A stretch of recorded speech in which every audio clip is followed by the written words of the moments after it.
Welcome, everyone. Happy Friday for women visionaries, entrepreneurs, go getters, impact makers, high achievers who are currently in transition and want to cultivate a stronger foundation of self care practices. I am the change guide for growth that will support you and help you accelerate and condense time so that you can achieve your goals faster without burning out in the process, because that's what we all want, right?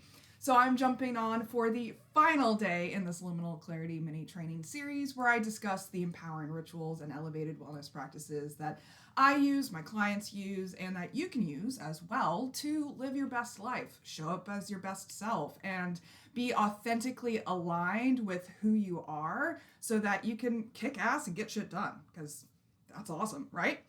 So I'm posting every day this week. If you haven't checked them out, the posts are available from the previous 4 days, and they're available online for anyone to see at any time. So whenever you catch them, please remember to like, comment, and share, and I super appreciate it. So today we are jumping into 2022. So this year, are you craving mental, emotional, physical, and spiritual nourishment?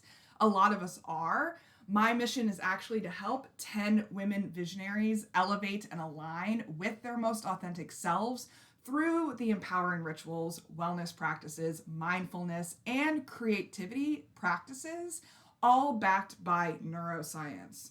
But what exactly do I mean by elevated wellness practices, though? You know you are ambitious, you know you are capable and clever and innovative, but something may feel like it's missing, like something is just slightly off center. And I've totally been there myself. I've been on the search for that one last puzzle piece for more years than I'd care to admit at this point. And I too have spent too much of my life chasing after all of these shoulds out there, all of the advice and solutions that the world at large is all too eager to give. In this seemingly never ending search for true, authentic alignment, I have tried a lot of things. Everything from extracurriculars to community groups to hobbies and crafts to romantic relationships and friendships to programs, schools, certifications to various diets and supplements to meditation and mindfulness, books, blogs, and podcasts to different types of therapy to starting businesses and changing careers and pretty much everything in between. And what I have found over the last 8 or so years is that it takes a special mix of empowering social support, wellness practices, and creative expression, all backed by this solid foundation of neuroscience. And without these resources, I would have never been able to fully align with my most authentic self and create this elevated life that I now enjoy, that I knew I was capable of. So today we're going to talk neuroscience again, and I'm going to introduce you to one of my favorite life-changing tools ever. I talk about this to almost everyone that I meet. It is an obsession of mine because it is just so good. And it is called the Healthy Mind Platter. And I use it every single day. It is amazing. So, through years and years of analyzing fMRIs and brain studies and other psychological studies, the Neuroleadership Institute has identified 7 areas of your life that should be prioritized for optimal brain functioning. These are 7 items, 7 tasks to prioritize in your schedule in order to increase creativity, innovation, efficiency, productivity, and just overall wellness and happiness. These are absolutely essential to holistic, optimal brain health so that you can show up as your best self and perform at your best in whatever that you do. So, as we go over these, there are 3 main categories. Number 1 is social needs, meaning connecting time and playtime. Number 2 is physical needs, meaning physical time and sleep time. And number 3 is cognitive needs, meaning focus time, downtime, and time in. So let's go over these individually. Starting with connecting time. Connecting time is super important because our brains look at social threats and social pain in the same way that it looks at physical pain. So the experience of being socially rejected or socially excluded from something or someone registers in the brain the same way as does physical pain. So breaking your heart registers the same way as breaking your leg in your brain. So this includes problems with friends, problems with family, significant others, coworkers. If you go through a breakup, your brain is going to register that pain, that social pain, in the same way as it does like spraining your ankle or harming yourself in a physical way. And your brain and your body are going to react as if you're experiencing physical pain. So it's super important to structure your time and energy in a way that prioritizes positive social interactions. So that's connecting time. Playtime is actually something that's usually relegated to the young and immature, but playtime is actually really important for your brain development and brain function, because playtime allows your brain to explore and experiment in social situations in a non-threatening environment. So you can become more adept and more flexible when it comes to challenging situations if you have had time to play and practice and kind of strengthen that muscle, per se, when it comes to challenging situations. You have more ability, you have more flexibility, and you have more chances of responding to challenging situations in a rational or positive, balanced way if you have already devoted time to playtime to build those muscles, per se. So playtime is super important, and this can look like anything from playing games to playing sports to playing instruments to imagination, exploration, creativity. It can look like a lot of different things. So just remember to devote time to it every week in your schedule to really nourish your brain and give it what it wants. So moving on to physical needs with physical time. Physical time is huge for the brain. And I don't know if you guys know this, but when we move our bodies, when we exercise, our brain produces this chemical called BDNF. And it's basically Miracle Grow for the brain. And it enhances the brain's ability to generate new connections. It enhances memory, it enhances learning opportunities, it enhances overall executive functioning, which is basically this front part of your brain. This is your CEO part of the brain. It makes all the decisions. And they've actually done a ton of studies in elementary schools, middle schools, and high schools when they put PE, physical education, at the beginning of the day. Test scores improve, performance improves, there are less fights, there are better attention, there's less acting up. It contributes to better overall academic performance in the long term and in the short term for the kids that get their exercise at the beginning of the day, because their brains are producing BDNF. And it helps increase memory retention, learning abilities, test scores, all kinds of stuff. So it's really important to incorporate physical time into your day-to-day life because it increases your brain's capacity, increases your brain's ability to retain memories, both short-term and long-term, and enhances your performance at the end of the day.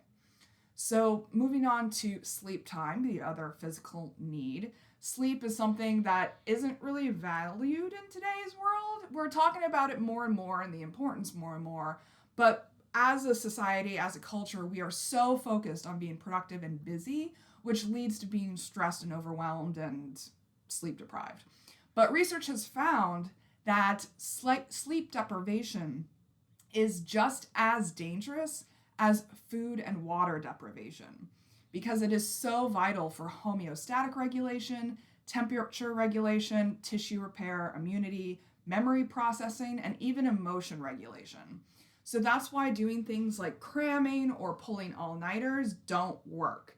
You need that spacing that sleeping allows in order to properly integrate the information into your brain. They may work in the short term because you have short-term working memory, but you're not going to retain that information in the long term because you're not giving your brain the chance to integrate that new information into your brain in a way that allows for long-term memory retention. So sleeping is super important, and it's really what our brains and bodies need at the end of the day. So moving on to cognitive needs, let's start with focus time. So focus time is basically focusing on one thing at a time. We have a pretty myopic focus on focus time in the Western world that we live in. It's usually the most well-known out of these healthy mind platter facets. And we really like to encourage focus time, and it is arguably very important to your brain functioning. So that's not necessarily a bad thing. So focus time is when you are focused on one particular task. It is not multitasking. So it is focused attention on one task, and it's super important because you are able to devote yourself to that one task in particular. And this is where you're able to tap into something called flow state. So flow state occurs when competence meets challenge, meaning that you're not too competent at the task, but you're also not too challenged by the task. So you have that even balance between the two. And this is where you find flow, and this is where you get so engrossed in what you're doing that you lose track of time. So keep aware of when these flow states happen for you throughout the day, and just make it a priority to schedule those tasks into your calendar into a more intentional way to feed your brain.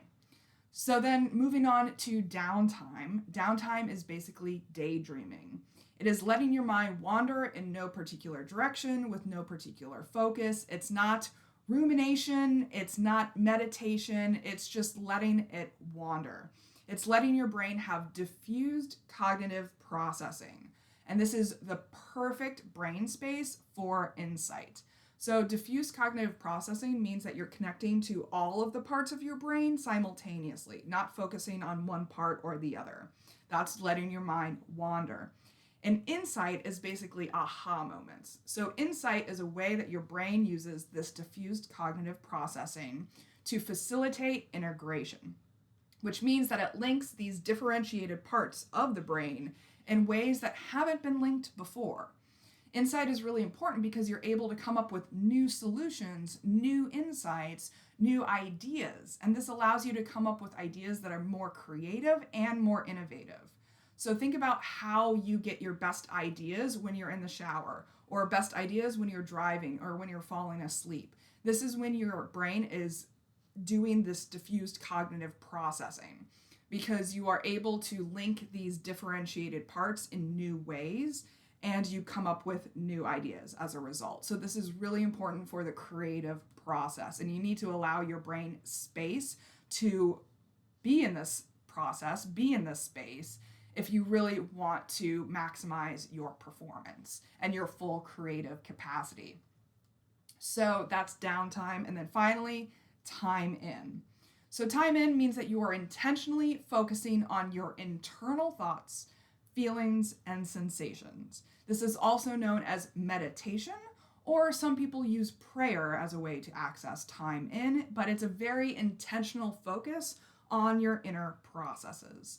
It means that you're paying attention to what your inner feelings are, what is happening inside of you, what inner thoughts are happening, what inner processes are happening, and how those are affecting you on a day-to-day basis. It's figuring out that you're hungry, figuring out that your foot hurts, figuring out that you're tired, figuring out that you're upset or stressed about something. It's identifying those internal states so that you can make better decisions as a result.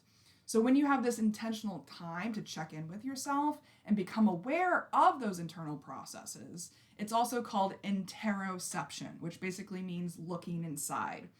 You are able to become aware of these internal values, feelings, guiding systems, so that you can better respond to the world outside of you with intentional forethought instead of impulsive reaction. So that's time in. And then pretty much the overall key to the Healthy Mind Platter is about intentionally designing your life and your schedule so that you are in a positive brain space, so that you are not neglecting your brain's needs. You are going to be a better worker, you are going to be a better person, you're going to be a happier person when you devote time and energy to these areas. And I don't mean adding 7 more hours to your overloaded schedule every week. Use the tasks that you already do as a way to facilitate the Healthy Mind Platter areas. You can combine them too, like maybe you want to combine connecting time and playtime so that you're playing and exploring with friends. Maybe you want to combine physical time and connecting time so that you're exercising with friends. There are ways to integrate this into your schedule so that you're not overloading it even more. And that's exactly why I've included these elevated wellness practices in the programs that I offer, and why I make sure to include it both in my own life and my clients' lives, because it really makes a difference at the end of the day.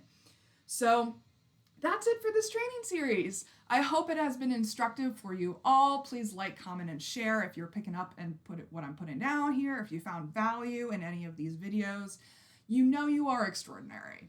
You know you are capable of incredible impact, and you just need the right support and resources to get you there. Because we don't need to sacrifice our own wellness, our own development for the sake of our career, for the sake of our ambitions, for the sake of our goals. And if you're interested in working with me in any capacity, I urge you to schedule on my calendar sooner rather than later to commit to radically enhancing your own joy, connection, self-expression, and ease this year. So my calendar does book out a few weeks in advance, so sooner rather than later is best. And as always, your authentic self is extraordinary, it is wonderful, and you owe it to yourself to create the elevated life that you know you are capable of. So DM me, and I look forward to cheering you on. Take care, everyone.